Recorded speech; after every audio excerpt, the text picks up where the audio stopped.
The Middle East is once again on edge. Israel has launched powerful strikes on Hamas strongholds, while the Houthis attempted a bold retaliation, only to be stopped in their tracks. What does this mean for the region? And could the conflict spiral even further? Stay tuned, because this story is more explosive than ever. Hello, everyone. Welcome back to the channel. Today, we're diving into breaking developments that are shaking the Middle East.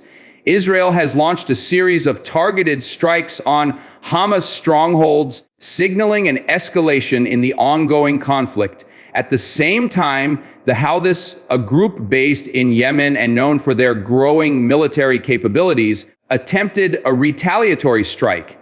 But reports confirm that their efforts were intercepted and ultimately thwarted. This dramatic sequence of events has caught the attention of global leaders, analysts, and citizens who are watching anxiously. The Israeli military described its actions as necessary for national security, claiming the strikes targeted weapons depots, underground tunnels, and command centers that Hamas uses to coordinate operations.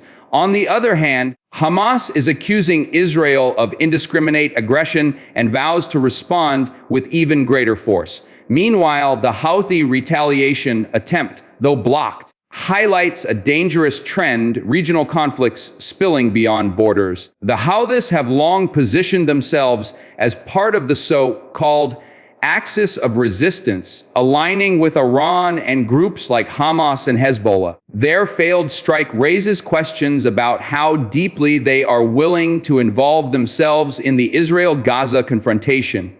In this section, we'll set the stage by examining the initial attacks and the immediate consequences. What we are seeing is not just a local battle, it's a series of interconnected moves that could potentially ignite wider unrest across the region. The strikes on Hamas strongholds were not random. According to Israeli sources, they were the result of weeks of intelligence gathering, drone surveillance, and satellite imagery. Targets included tunnel networks under Gaza, stockpiles of advanced rockets, and command bunkers hidden deep within densely populated areas.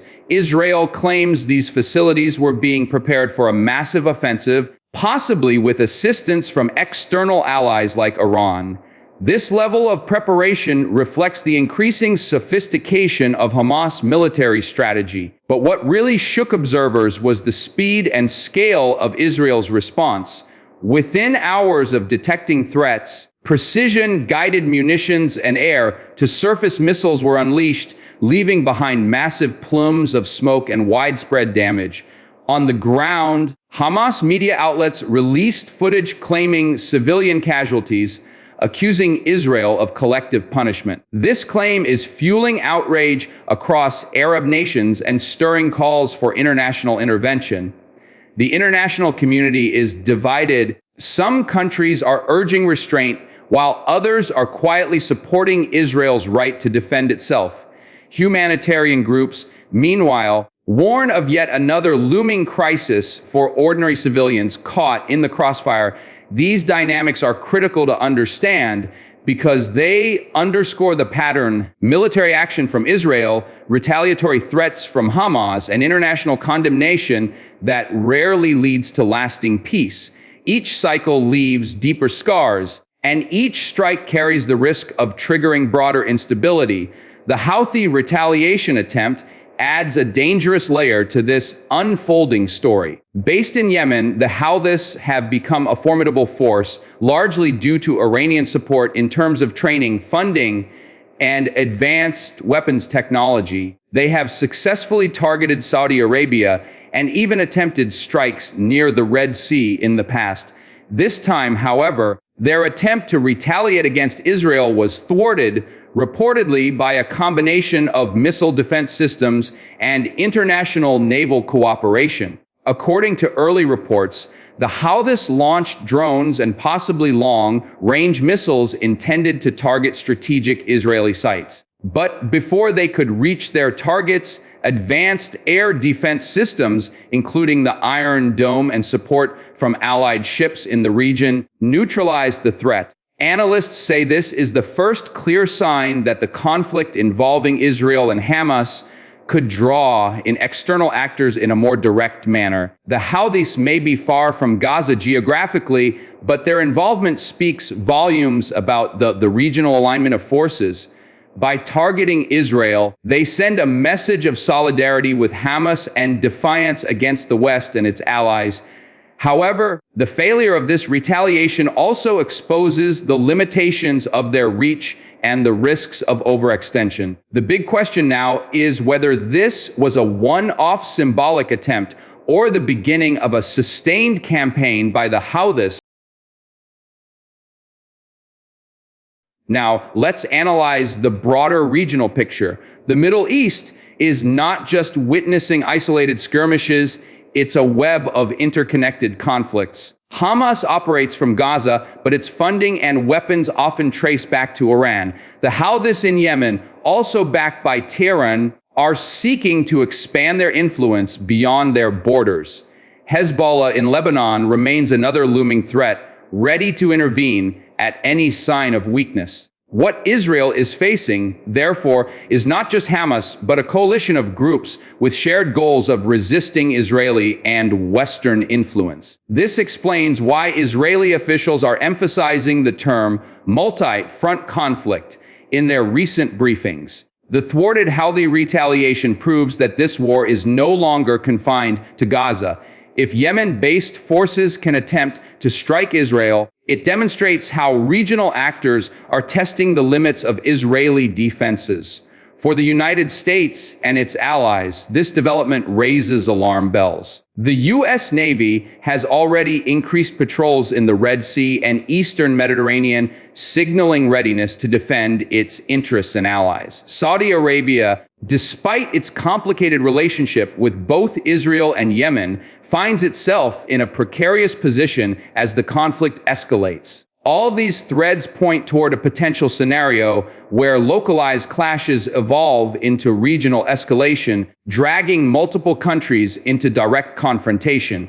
The stakes are rising by the day, and one miscalculation could ignite a much larger conflict.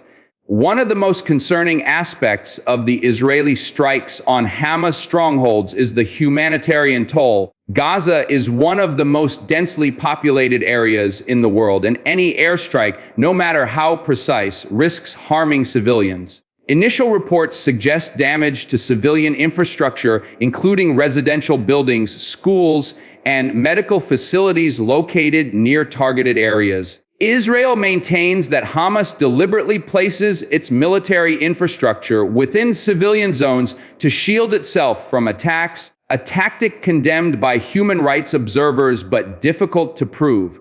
On the other side, Palestinian officials and humanitarian organizations argue that Israel's actions amount to collective punishment, creating unbearable conditions for civilians. Food, medicine, and fuel shortages are already worsening, raising fears of a humanitarian disaster. The United Nations has called for immediate restraint and the establishment of safe corridors for aid, but such measures often fall short in the face of continuing bombardment. The images circulating online, collapsed buildings, children being pulled from rubble, families seeking shelter are fueling outrage across the world. These visuals not only strengthen Hamas' narrative, but also increase pressure on Arab governments to take a stronger stance. The humanitarian angle often becomes a powerful tool in shaping international opinion.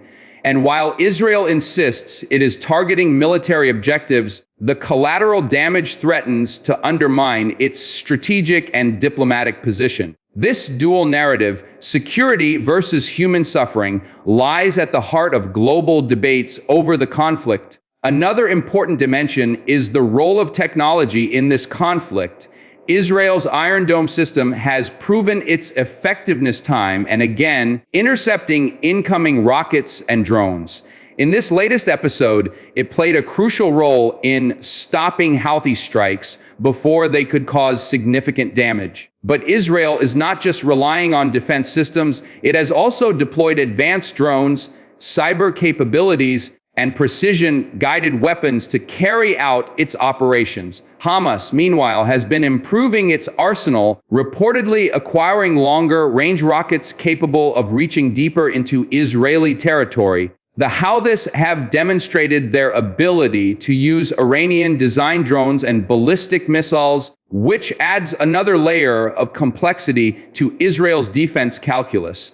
Technology is not just about weapons, it's also about communication. Both Israel and its adversaries are engaged in an information war, using social media to shape narratives, sway public opinion, and rally international support. Footage of successful strikes, intercepted missiles, or civilian casualties circulates rapidly, influencing how the world perceives the conflict. In a way, the battle is being fought both on the ground and online, with each side trying to dominate the digital space. This combination of advanced military technology and modern propaganda is redefining. The international community's reaction has been swift but divided. The United States has reaffirmed its support for Israel, stressing its right to defend itself against both Hamas and external threats like the Houthis. European nations, while condemning violence, are split between urging restraint and quietly backing Israel's actions. Arab nations, however, are in a tougher spot. Public opinion in many Arab countries strongly supports the Palestinian cause, and the images from Gaza are fueling anger on the streets. Leaders must balance this domestic pressure with diplomatic realities, especially those with ties to the United States or in peace agreements with Israel.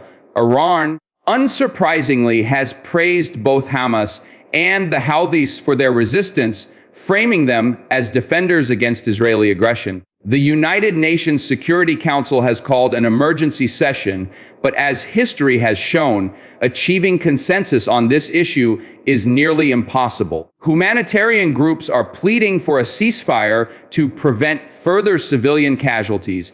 Meanwhile, global markets are jittery, with oil prices fluctuating amid fears of wider instability in the region. This international reaction underscores how the conflict is not just a local affair, it has global repercussions touching on politics, economics, and security across continents. Inside Israel, the strikes on Hamas strongholds are being portrayed as a necessary step to ensure national security. Political leaders are rallying behind the military, emphasizing unity in the face of external threats. The thwarted Houthi retaliation is being framed as proof that Israel's enemies are not confined to Gaza, but are spread across the region. For many Israelis, this reinforces the narrative of being under constant siege and the need for a strong defense.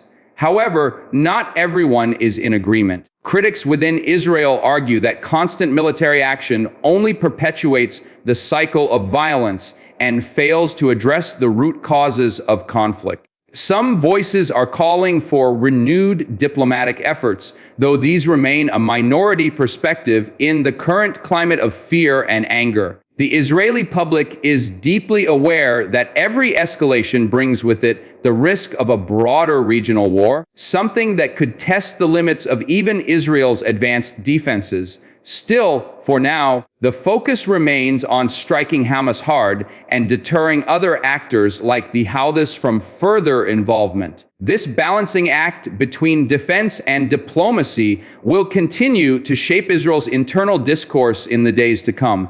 In Gaza, the mood is one of defiance mixed with deep suffering. Hamas leaders are vowing revenge, framing the Israeli strikes as acts of aggression that demand a strong response. Their messaging is designed to maintain morale among their supporters, even as infrastructure crumbles around them. For ordinary Gazans, however, the reality is far grimmer. Families are displaced, hospitals are overwhelmed, and basic supplies are running out. This humanitarian suffering creates fertile ground for Hamas' narrative of resistance, as many civilians see no alternative but to endure and fight back. The thwarted Houthi retaliation is being celebrated in Gaza as a show of solidarity, even if it failed militarily. For many Palestinians, the fact that actors from outside their borders are attempting to strike Israel sends a symbolic message. They are not alone in their struggle. This symbolic power is almost as important as military power in shaping morale and sustaining resistance movements. Still, the immediate challenge for people in Gaza remains survival as they face an increasingly dire humanitarian crisis. As we look ahead, the central question is whether these strikes and failed retaliations will escalate into something larger. Israel has shown it is willing to act decisively against Hamas and is prepared to counter threats from regional players like the Houthis. Hamas, meanwhile, is unlikely to back down as its legitimacy depends on resistance. The Houthis, despite their failed attempt, may try again, testing Israel's defenses and drawing more attention to their role in the conflict. The risk of escalation is real, and every strike, every retaliation attempt, and every intercepted missile brings the region closer to a breaking point. The international community's ability to mediate is limited, given entrenched positions and competing interests. What happens next could determine not just the fate of Israel and Gaza, but the stability of the entire Middle East. One miscalculation could drag in multiple nations, turning a localized war into a regional catastrophe.